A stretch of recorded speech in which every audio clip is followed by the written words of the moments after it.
இலங்கையில் சுற்றுப்பயணம் மேற்கொண்டுள்ள அமெரிக்க வெளியுறவு அமைச்சர் ஜான் கெர்ரி தமிழ் தேசிய கூட்டமைப்பின் தலைவர்களை இன்று சந்தித்து பேசினார். 2 நாள் அரசுமுறை பயணமாக இலங்கை சென்றுள்ள ஜான் கெர்ரி அந்நாட்டு அதிபர் சிறிசேனாவை நேற்று சந்தித்து பேசினார். அமெரிக்கா இலங்கை நட்புறவை வலுப்படுத்துவது பற்றி இரு தலைவர்களும் விவாதித்தனர். பின்னர் செய்தியாளர்களிடம் பேசிய கெர்ரி, இலங்கை உடனான நட்புறவை மேம்படுத்த அமெரிக்கா ஆர்வம் காட்டி வருவதாக குறிப்பிட்டார். மனித உரிமை மீறல் பிரச்சினைகள், மறுகட்டமைப்பு வசதிகளை ஏற்படுத்துதல் ஆகியவற்றில் நல்ல முடிவுகளை எட்ட வேண்டும் என்ற எதிர்பார்ப்பு இலங்கை அரசிடம் உள்ளதாக கூறினார். அதனைத் தொடர்ந்து தமிழ் தேசிய கூட்டமைப்பின் தலைவர் ரா சம்பந்தன், வடக்கு மாகாண முதல்வர் விக்னேஸ்வரன் ஆகியோரை ஜான் கெர்ரி இன்று சந்தித்து பேசினார்.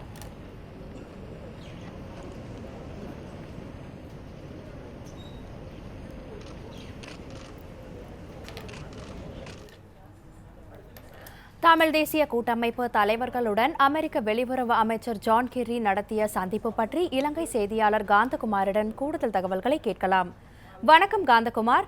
தமிழ் தேசிய தலைவர்களில் யார் யாரையெல்லாம் ஜான் கெர்ரி சந்தித்து பேசினார்? அதன் முக்கிய அம்சங்கள் என்ன? நேற்றைய தினம் 2 நாள் பயணமாக இலங்கை வந்திருந்த அமெரிக்க வெளியுறவு செயலாளர் திரு ஜான் கெர்ரி அவர்கள் இன்றைய தினம் நாட்டை விட்டு வெளியேறுவதற்கு முன்னதாக தமிழ் தேசிய கூட்டமைப்பின் முக்கியஸ்தர்கள் பலரை சந்தித்து பேசியிருக்கின்றார்.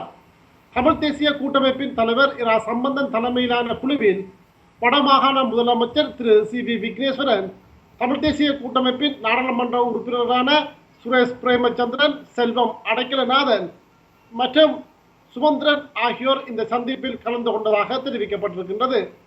இந்த சந்திப்பின் போது பல்வேறு விடயங்கள் சம்பந்தமாக அவர்கள் பேசியிருக்கின்றார்கள்.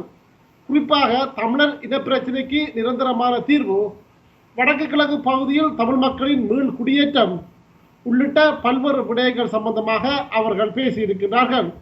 சுமார் அரை மணி நேரமே நீடித்த இந்த சந்திப்பின் போது தமிழ் தேசிய கூட்டமைப்பின் தரப்பிலிருந்து பல்வேறு விடயங்கள் அமெரிக்க வெளியுறவு செயலரிடம் சுட்டிக்காட்டப்பட்டதாக வடமாகாண முதலமைச்சர் திரு சி.வி. விக்னேஸ்வரன் அவர்கள் ஊடகங்களுக்கு கருத்து தெரிவித்திருக்கிறார். காந்தகுமார், வடக்கு மாகாண முதல்வர் விக்னேஸ்வரனுடன் அமெரிக்க வெளியுறவு அமைச்சர் நடத்திய ஆலோசனையில் என்னென்ன அம்சங்கள் பற்றி விவாதிக்கப்பட்டது? குறிப்பாக தற்போதைய நிலையில் வடபகுதியிலே மீள் குடியேற்றம் சம்பந்தமாக அரசு அளித்த வாக்குறுதிகளில் இன்னும் சரியான முறையில் பல விடயங்கள் கடைபிடிக்கப்படவில்லை என்றும், இராணுவத்தின் அனுசரணையுடன் இராணுவத்தின் ஆலோசனையின் பேரில் தான் மீள் குடியேற்றம் நடைபெறுவதாகவும் அவர்கள் சுட்டிக்காட்டியிருக்கின்றார்கள்.